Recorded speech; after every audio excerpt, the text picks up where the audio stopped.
My name is Raffi Khatchadourian. I'm a staff writer for The New Yorker magazine, and this week I've written a piece about a video game called No Man's Sky. The game, when it was announced in 2013, was met with a great amount of excitement and enthusiasm. And part of the reason for that is the way it's been created. It uses a technique called procedural generation, and that differs from the way many large, big-budget video games are produced, in that it uses mathematical equations to create a near-infinite universe. What is key about the game, ultimately, is exploration. Because this universe is mathematically designed, it is unknown in many ways to even its creators. And so that gives a kind of figment of realism to the act of exploring these many varied planets. There is an ostensible goal in the game, which is to move from the outer perimeter of a vast galaxy to its center. But what happens exactly in the center of that galaxy, the designers of the game have so far declined to say.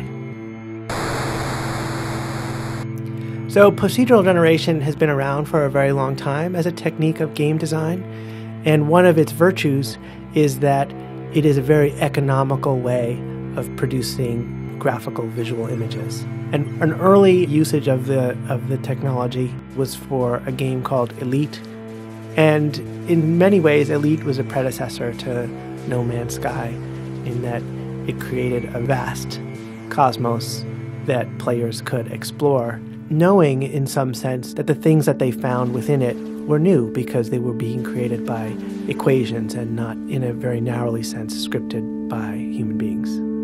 There is a sense in which the popular excitement or enthusiasm for No Man's Sky goes beyond the mathematical underpinnings of the universe. It is a game that has been produced with a very definite sense of style.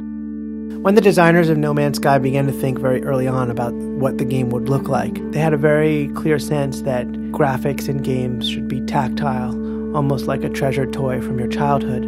They should be bright, they should be warm, they should offer worlds that you would want to inhabit. No Man's Sky aesthetics feature all of those values, and even though many of the features are crazy, almost surreal, whether it's red grass or rock formations that are bizarre, there is a graphical coherence to all of it that, in some respects, gives the game a kind of visual poetry.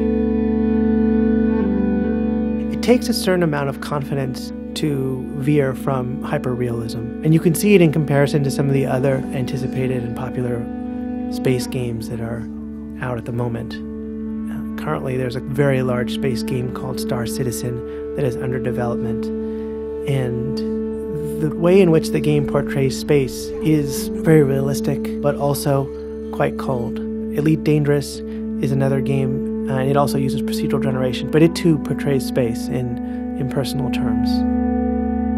No Man's Sky is scheduled for launch later this year. It'll be very interesting to see what the full game is like.